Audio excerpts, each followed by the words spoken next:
تفسیر قرآن پر مبنی پروگرام قول اللہ میر عدیل عارف کی جانب سے۔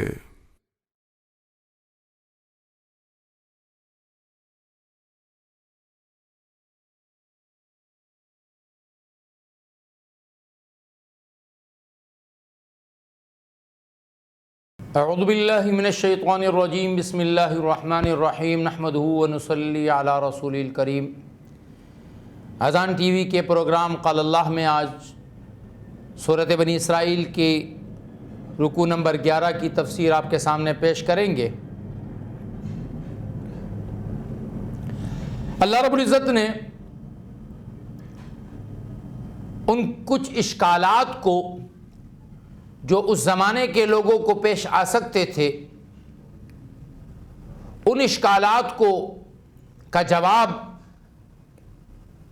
ان آیات میں ذکر فرمایا ہے، اور آج بھی ایک بہت بڑی غلط فہمی جو لوگوں کو ہوتی ہے، ان غلط فہمیوں کو دور کیا گیا ہے۔ غلط فہمی یہ ہے کہ آج دین کی خدمت کرنے والے، دین کی بات کرنے والے، وہ عام انسان ہیں اور ان کے ساتھ معاملات بھی ایسے ہی ہوتے ہیں کہ بعض اوقات کوئی عالم ہے، ان سے کوئی بشری غلطی سرزد ہوتی ہے، کوئی دین کی خدمت کرنے والا ہے، بشری طور پہ اسے سے حالات پیش آ جاتے ہیں کہ اس سے غلطی پیش آ جاتی ہے، تو انگلیاں اٹھتی ہیں کہ دیکھیں جی یہ تو دیندار ہیں، یہ تو دین کی بات کرنے والے ہیں، یہ دین کی خدمت کرنے والے ہیں، انہوں نے ایسا کیسے کیا؟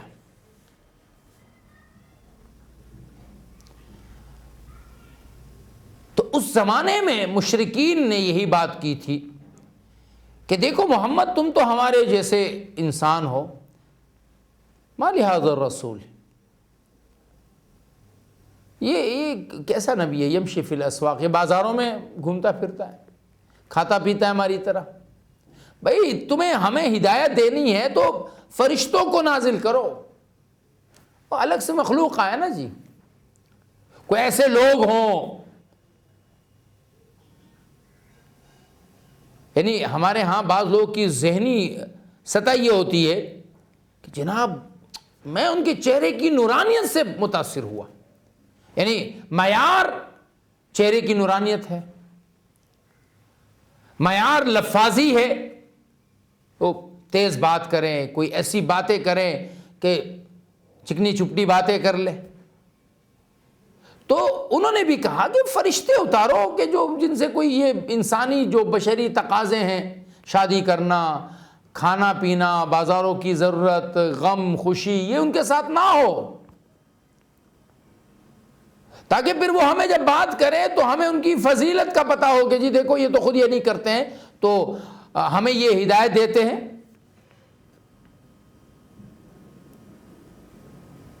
وہ ہمارے ہاں ایک اردو میں کہاوت مشہور کی گئی ہے نا کہ دوسروں کو نصیحت خود میاں فضیحت۔ یہ ایک غلط سوچ اور غلط انداز، غلط کرائٹیریا کہ جی دین کی بات وہ آدمی کرے کہ جو جناب والا فرشتہ ہو، بس ہو تو انسان لیکن مجسم فرشتہ ہو۔ تو اللہ رب العزت نے اس بات کو ختم کیا، جڑ سے کاٹا۔ وَمَا مَنَعَ النَّاسَ، لوگوں کو نہیں روکا اس بات سے ان یؤمنوا کہ وہ ایمان لے آئیں، اذ جاءہم الہدی، جب ان کے پاس ہدایت آئی، الا ان قالوا ابعث اللہ بشرا رسولا، کہ اللہ نے انسانوں کو رسول بنا دیا، یہ تو انسان ہے، یہ کیسے رسول بن سکتا ہے؟ اور اس بات نے ان کو ہدایت سے دور کر دیا۔ ایک انسان کا بطور رسول ان کے سامنے آنا، اس بات نے ان کو اللہ کے حکم سے دور کر دیا۔ اب اللہ فرماتے ہیں قُلْ لَوْ كَانَ فِي الْأَرْضِ مَلَائِكَةٌ يَمْشُونَ مُطْمَئِنِّينَ، اگر زمین پر ہوتے ایسے لوگ جو سارے کے سارے فرشتے ہوتے، اگر زمین پر فرشتے پھر رہے ہوتے انسانوں کے سوا، اب جیسے 7.25 ارب انسان ہیں، تو یہ 7.25 ارب کی بجائے فرشتے ہوتے، لَنَزَّلْنَا عَلَيْهِم مِّنَ السَّمَاءِ مَلَكًا رَسُولًا، تو ہم ان کے پاس فرشتوں کو ہی بھیجتے۔ اور سب سے بڑی بات یہ ہے کہ اللہ رب العزت نے جب آدم علیہ السلام کو پیدا کرنے کا ارادہ فرمایا تو فرشتوں سے کہا وَإِذْ قَالَ رَبُّكَ لِلْمَلَائِكَةِ إِنِّي جَاعِلٌ فِي الْأَرْضِ خلیفہ، میں خلیفہ بنانا چاہتا ہوں، یہاں میرا نائب ہوگا، جن کے ذریعے سے میں اپنے نظام کو چلاؤں گا۔ اب اللہ آسمان سے اتر کے کسی کی مدد کرے اور ہر ایک کے گھر میں مدد پہنچائے، یہ اللہ کی سنت نہیں ہے۔ کسی ایک آدمی کے لیے ہو جائے تو ہو جائے، جیسے حدیث صحیح حدیث میں آتا ہے کہ ایوب علیہ السلام نہا رہے تھے تو اچانک ان پر جو ہے وہ سونے کی ٹڈیاں گرنے لگی بہت ساری۔ اب انسان ہے فطرتاً، تو انہوں نے جلدی جلدی وہ ساری ٹڈیاں جو ہے وہ سونے کی وہ اپنے کپڑوں میں جمع کرنے لگ گئے۔ تو اللہ نے وہی بھیجی کہ ایوب الم اغنیک، کہ ہم نے تجھے بہت سارا مال نہیں دیا، تجھے کیا ضرورت ہے یہ اب جمع کر رہے ہو؟ تو ایوب علیہ السلام نے فرمایا کہ یا اللہ تیری نعمتیں تو بہت ہیں، لیکن تیری نعمتوں سے کوئی انسان مستغنی ہو ہی نہیں سکتا، ہم کیسے مستغنی ہو سکتے ہیں تیری نعمت سے؟ تو یہ جو عمل ہے کہ کسی پر سونے کی ٹڈیاں گرے، کوئی سونے کا کچھ ہو جائے، یہ اللہ کا اللہ اپنا معجزہ کرشمہ دکھاتے ہیں، دکھانے کو تو کچھ بھی کر سکتے ہیں، وہ مالک الملک ذات ہے، قادر مطلق ذات ہے، لیکن سنت اللہ نہیں ہے۔ سنت اللہ یہ ہے کہ ایک انسان کو دوسرے انسان کی ضرورتوں کے ساتھ جوڑا گیا ہے۔ آپ ایک نظام کو دیکھ لے، اس نظام میں آپ جب گھوم رہے ہیں تو یہ نظام اللہ گھما رہے ہیں۔ تجارت کو جو برکت والا عمل کہا گیا ہے اور اپنے ہاتھ سے کمانے کو جو ایک کام کہا گیا ہے، اس کی وجہ یہ ہے کہ جب تجارت ہوتی ہے، جب ہر آدمی اپنے کام میں لگا ہوتا ہے تو کیا ہوتا ہے کہ اس میں مال سرکولیٹ ہوتے ہوتے ہوتے ہوتے پھر اسی آدمی تک پہنچتا ہے۔ مدینے میں لوگ جو دیہاتی ہوتے تھے وہ سبزی وغیرہ سامان لے کر شہروں میں آتے تھے، تو کچھ لوگ ان سے راستے میں کہتے کہ بھائی تم نہیں بیچنا، ہم تمہارے لیے بیچیں گے۔ تو آپ علیہ السلام نے فرمایا کہ نہیں، لا یبیع حاضر لباد، کوئی شہری آدمی کسی دیہاتی کا نمائندہ نہ بنے۔ دعوا الناس ينفع الله الناس بعضهم ببعض، کہ اللہ بعض کو بعض کے ذریعے سے نفع دے رہے ہیں، چھوڑ دو۔ دیہاتی آدمی تھوڑے مال پہ خوش ہو جاتا ہے، تھوڑے مال پہ خوش ہو جاتا ہے۔ اور یہ میں نے اس دن ایک جگہ بھی عرض کیا کہ جب تک ہماری مویشی منڈیوں میں دیہاتی لوگ اپنے مال کو خود بیچ رہے تھے اور شہری لوگ ان منڈیوں میں نہیں پہنچے تھے، اس وقت تک یہ منڈیاں سستی تھی، جانور سستے تھے۔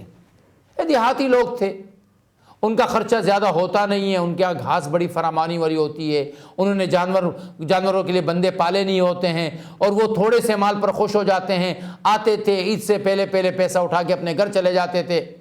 اب ہوا یہ کہ جب سے شہری لوگوں نے ان چیزوں میں ہاتھ ڈالنا شروع کیا، اپنے لیے فارم بنا لیے، اس میں جانور پالنے لگ گئے، لوگ رکھنے لگے، اس کے گھاس کا خرچہ، دوسرے چرنے کا خرچہ، تو چیزیں مہنگی ہو گئی۔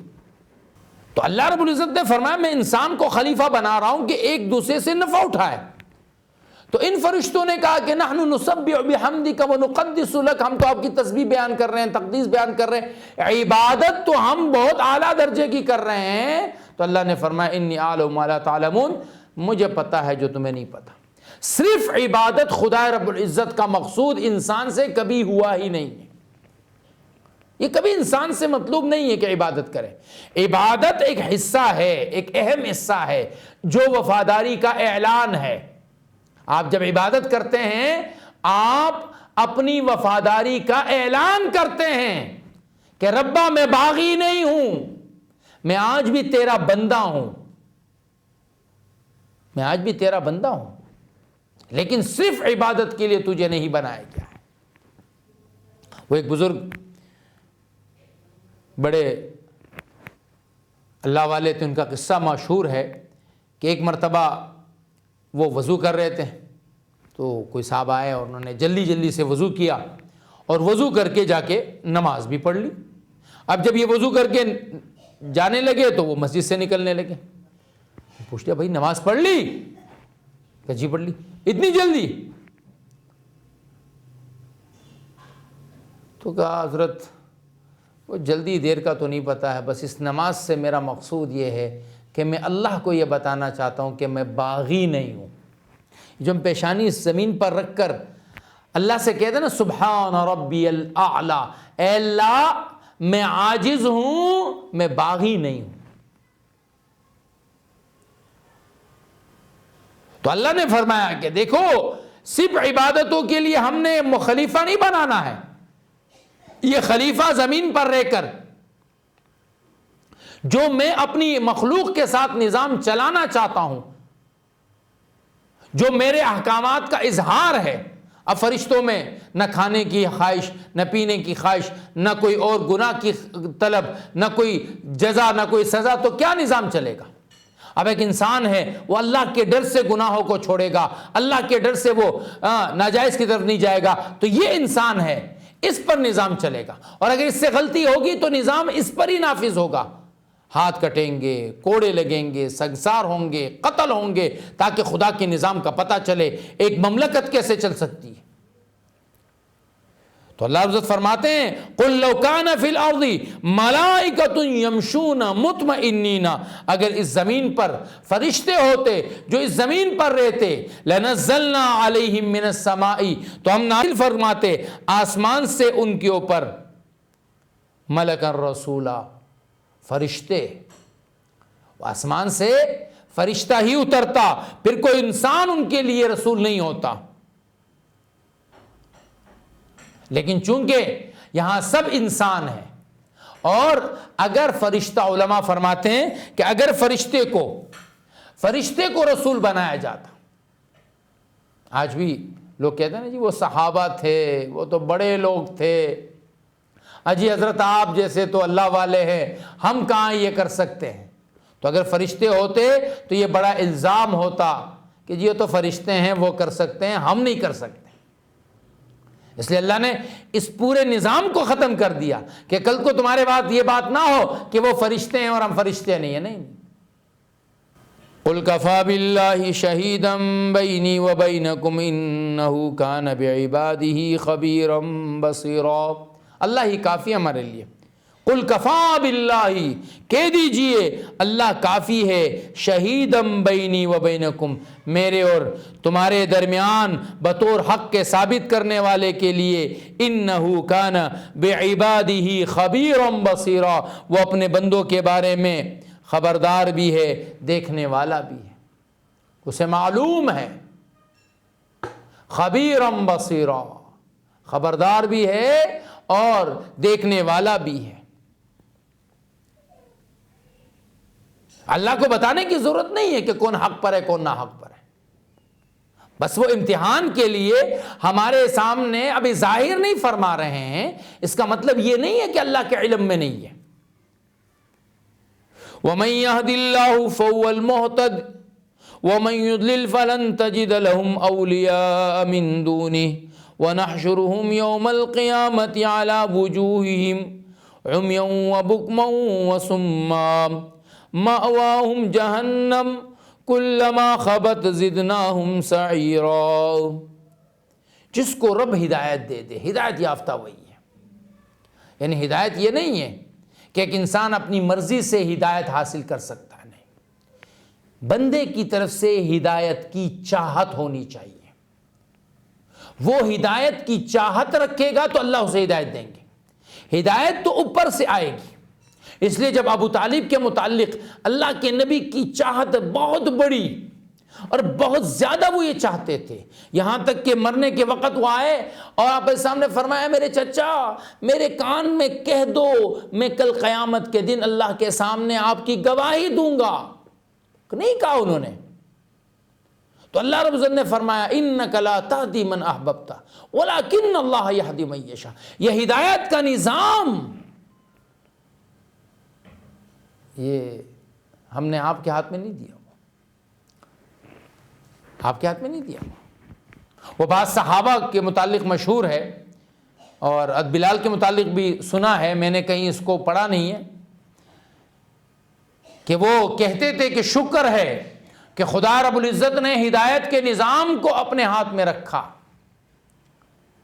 ورنہ اگر یہ نبی کے ہاتھ میں ہوتا تو نبی تو پہلے اپنے خاندان کو، پھر اپنے یعنی ایک جو دادا کا خاندان ہوتا ہے، پھر وہ قریش کا خاندان، پھر اہل مکہ، مجھ حبشی کا نمبر آتے آتے تو پتہ نہیں کتنے سال گزر جاتے۔ اور بلال ابتدائی لوگوں میں شمار ہے، ابتدائی لوگوں میں۔ تو ہدایت کب اللہ کس کو ہدایت دے دے، یہ نظام اللہ کے سوا کوئی نہیں جانتا، لیکن طلب ہدایت جو ہے وہ اللہ آپ سے دیکھنا چاہتا ہے کہ آپ کے دل میں اس ہدایت کے لیے طلب کتنی ہے، آپ کتنا چاہتے ہیں کہ میں رب کی طرف پلٹوں۔ آپ کی لجاجتیں، آپ کی دعائیں، آپ کا اللہ سے اپنی بات کرنا، بار بار کرنا، یا اللہ یا اللہ یا اللہ مجھے ہدایت دے دے، مجھے اپنا بنا لے، مجھے گناہوں سے بچا لے، اے اللہ میرے قدم لرز رہے ہیں، میرے قدم ڈگمگا رہے ہیں، اے اللہ تو مجھے اپنے حفاظت میں رکھ۔ وہ ایک دعا آپ علیہ الصلاۃ والسلام کی دعا، ایک صحابی کہتے ہیں کہ تابعی کہتے ہیں کہ صحابی نے مجھے کہا کہ میں آپ کو وہ دعا نہ بتاؤں جو میں نے حضور صلی اللہ علیہ وسلم سے کئی بار سنی، ابو بکر سے سنی، عمر سے سنی۔ کیا دعا ہے جی؟ بتائیے، ضرور بتائیے۔ اللہم انت خلقتنی وانت تہدین، اے اللہ تو نے مجھے پیدا کیا ہے، تو ہی مجھے ہدایت دے گا۔ انت خلقتنی، تو نے مجھے پیدا کیا، وانت تہدین، ہدایت کے راستے پر تو مجھے چلائے گا۔ اہدنا الصراط المستقیم، یہ مانگنا پڑے گا کہ ہدایت کے راستے پر چلائے۔ جب تک یہ اندر سے طلب نہیں ہوگی کہ میں چلوں اس راستے پر،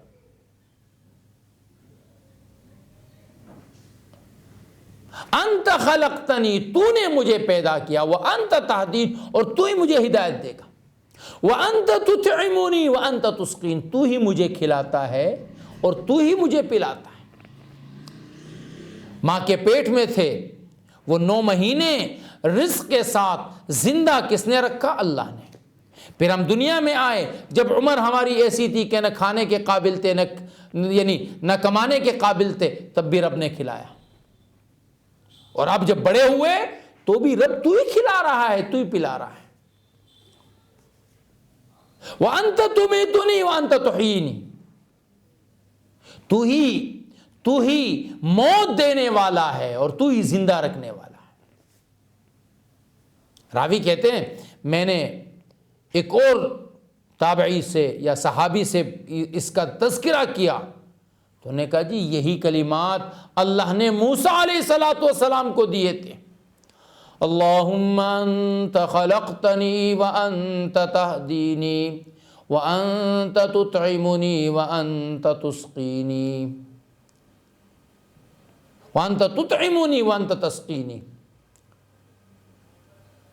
وانت تمیتنی وانت تحیینی۔ فرمایا جو آدمی یہ صبح پڑھے یا شام پڑھے اور پھر جو دعا مانگے، اللہ اس کی دعا کو قبول فرمائیں گے۔ کیونکہ انسان نے اس میں اپنی بے بسی کا اظہار کر دیا کہ میں تو کچھ نہیں، میرا کچھ نہیں، میری کوئی طاقت نہیں، میری کوئی حیثیت نہیں۔ خدا یا رب العزت ساری حیثیت تیری ذات کی ہے، سب کچھ تیرے ہاتھ میں ہے، تو ہی سب کچھ کرتا ہے۔ اب اللہ رب العزت نے انعام کے طور پہ کیا کیا کہ مانگ میرے بندے جو تو مانگتا ہے۔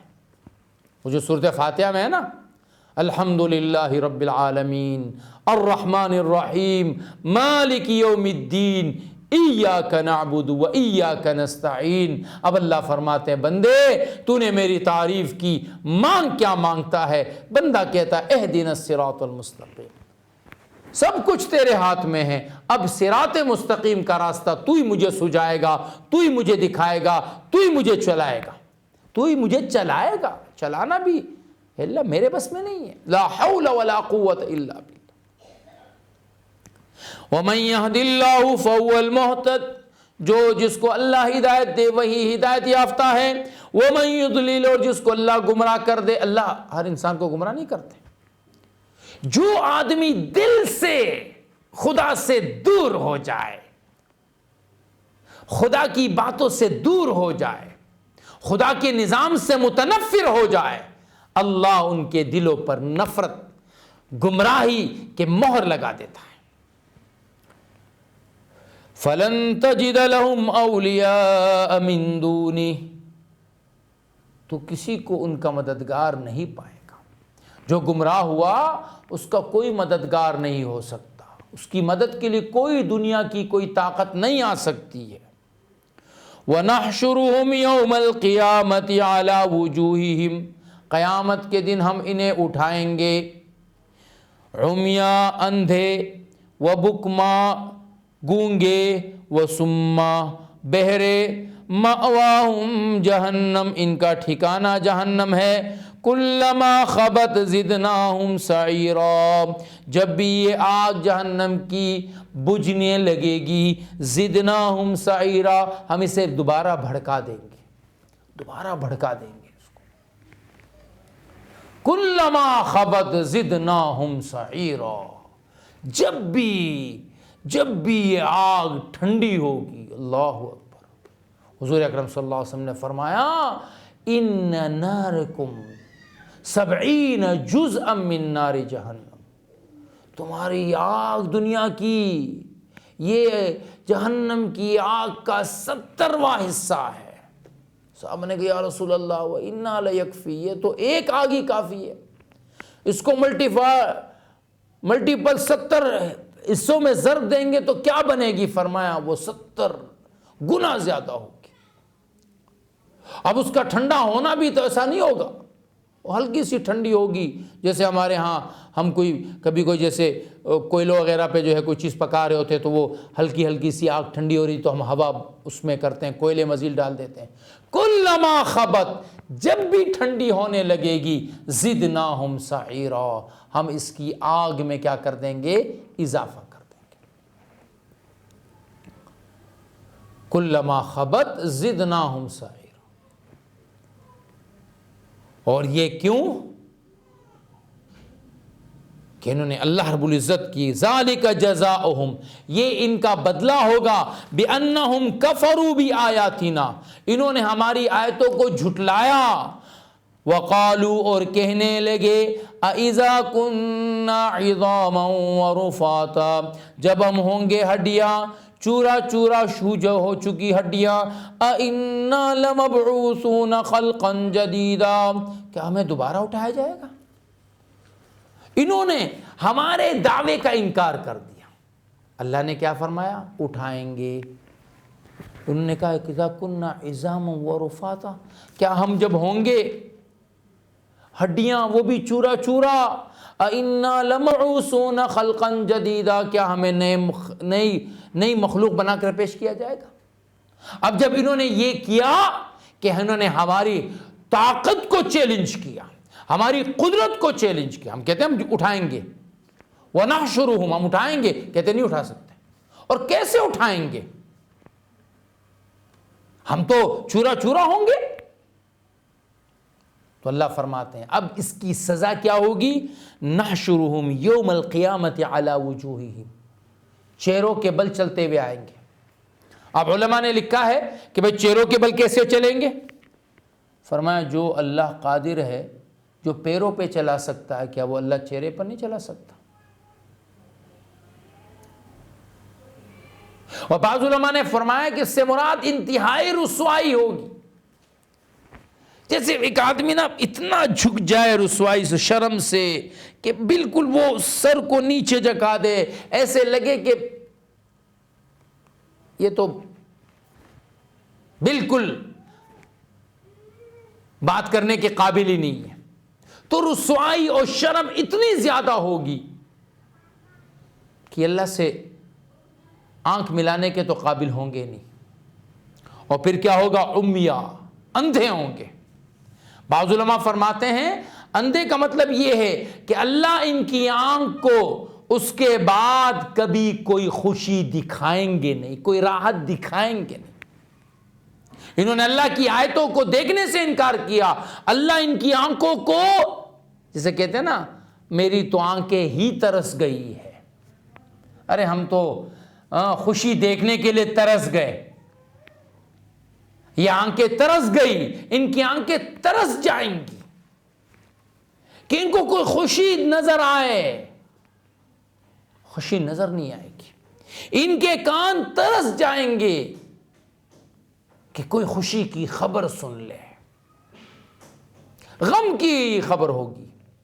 کلما خبت زدناہم سعیرا۔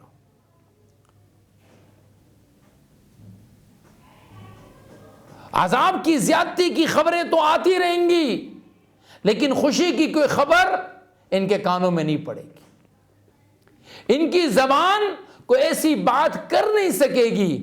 آج دنیا میں یہ تھوڑی دیر کے لیے کہتے یا اللہ تیرا شکر ہے، یا اللہ آمنت باللہ، میں ایمان لایا اللہ پر، وہ ملائکتی اس کے فرشتوں پر، وہ کتبی اللہ کی کتابوں پر، وہ رسولی اللہ کے رسولوں پر، والیوم الاخر آخرت کے دن پر، والقدر خیرہ و شرہ من اللہ تعالی اللہ کے خیر اور شر کے فیصلے، والبعث بعد الموت موت کے بعد کہ اٹھائے جانے پر ایمان لیا۔ اتنی بات بول لیتا تو سارے عذاب ختم ہو جاتے، یہ اتنے بولنے پر یہ راضی نہیں تھا، اب آخرت میں اس کی زبان کوئی خیر کی بات کر نہیں سکے گی۔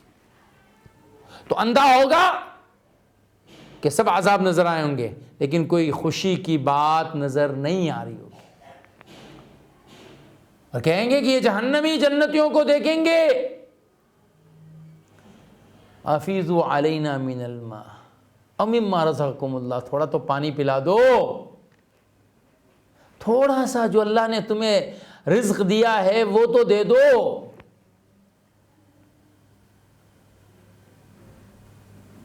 نہیں نہیں نہیں، یہ خوشی، یہ راحت نہ دیکھنی نصیب ہوگی نہ سننی نصیب ہوگی۔ ذالک جزاؤہم بانہم کفروا، یہ بدلہ ہے اس بات کا کہ انہوں نے اللہ کی انعامات کا انکار کیا۔ اولم یروا، کیا یہ دیکھتے نہیں ہیں، ان اللہ الذی خلق السماوات والارض، جس اللہ نے زمین و آسمان کو بنایا، قادر علی ان یخلق مثلہم، وہ قادر اس بات پر کہ ان جیسوں کو بہت ساروں کو بنا دے، وجعل لہم اجلا لا ریب فیہ، اور ان کے واسطے ایک ایسا وقت مقرر کرے جس کے بارے میں کسی کو کوئی شک بھی نہ ہو۔ فابى الظالمون الا کفورا، ان ظالموں نے پھر انکار کر دیا۔ یہ دیکھ نہیں رہے کہ اللہ نے سارا نظام بنا دیا، ساری چیزیں بنا دی، پھر بھی یہ انکار پہ انکار کر رہے ہیں، انکار پہ انکار کر رہے ہیں۔ قل لو انتم تملكون خزائن رحمت ربی اذا لامسکتم خشیۃ الانفاق وکان الانسان قتورا۔ یہ نبض، یہاں اللہ نے نبض پکڑی ہے انسانیت کی۔ یہ جو آج کووڈ-19 اور یہ کرونا کے چکر میں ساری انسانیت کا ستیہ ناس ہوا ہے، ڈر کے مارے، اس کے پیچھے کیا ذہنیت ہے جو لوگ بیان کر رہے ہیں کہ جی انسانوں کو کم کرو، ساری چیزوں کو کنٹرول کرو، تاکہ انسانیت کے پاس جو وسائل ہے زندگی کے وہ ختم نہ ہو۔ پیٹرول، یہ ایک سال میں جتنا پیٹرول بچایا گیا، اس ایک سال میں جتنی چیزیں بچائی گئی، یہ کوشش یہ ہے کہ ہمارے وسائل دنیا کے ختم نہ ہو۔ اللہ فرماتے ہیں اے میرے بندو، تمہاری فطرت میں نے یہ بات رکھی ہے کہ لو انتم، اگر تم لوگ، تملکونا، تمہیں مالک بنا دیا جائے، خزائن رحمت ربی، میرے رحمت ربی، میرے رب کی رحمت کے خزانوں کی تمہیں ملکیت دی جائے، اس دنیا کے خزانوں کی نہیں، خدا رب العزت کے پاس جتنے خزانے ہیں، اذن لمسکتم خشیۃ الانفاق، تم خرچ کرنے سے ڈرو گے۔ آج پتہ چلتا ہے فلاں صاحب کے پاس اتنے خرب ڈالر ہے کہ جی اس کے پاس جو مال ہے وہ فلاں ملک کے اتنے سالوں کے بجٹ کے برابر ہے۔ اتنا مال رکھ کے کیا کر رہے ہو؟ ساری دنیا کا پیٹرول فلاں ملک جمع کر رہا ہے، کیوں جمع کر رہے ہو؟ اللہ کا نظام ہے، چلنے دو. جتنا تم خرچ کرو گے انسانوں پہ اتنا اللہ تمہیں عطا کریں گے. وہ حضور صلی اللہ علیہ وسلم نے فرمایا نا کہ رحم اللہ حاجر، اللہ اماں حاجرہ پر رحم کرے. اگر وہ زمزم کے اس چشمے کو زمزم رک جا نہ کہتی تو آج یہ ایک بہتا ہوا چشمہ ہوتا، اس سے نہریں چل رہی ہوتی، لوگ اس سے مستفید ہوتے. وہ ایک انسان کی فطرت نے اس کو روک کے کنویں کی شکل بنا دیا. یہ لوگ اللہ کی رحمتوں کو، اللہ کی نعمتوں کو، اللہ کی طرف سے دی ہوئی چیزوں کو روک کے کہ کہیں یہ خرچ نہ ہو جائے، یہ ختم نہ ہو جائے، یہ انسان کھا نہ جائے، یہ انسان بڑھ رہے ہیں. اللہ کی رحمتیں، کوئی اللہ کی رحمتوں کو روک سکتا ہے؟ اللہ کی رحمتوں کو کوئی روکنے والا نہیں ہے. اللہ کی رحمتوں کو ختم کرنے والا کوئی نہیں. اللہ کی رحمتیں ساری انسانیت کے لیے. اس لیے انسان بنو، خدا نہ بنو. اور انسان کا کام یہ ہے کہ جتنا اس کو دیا گیا خرچ کرے.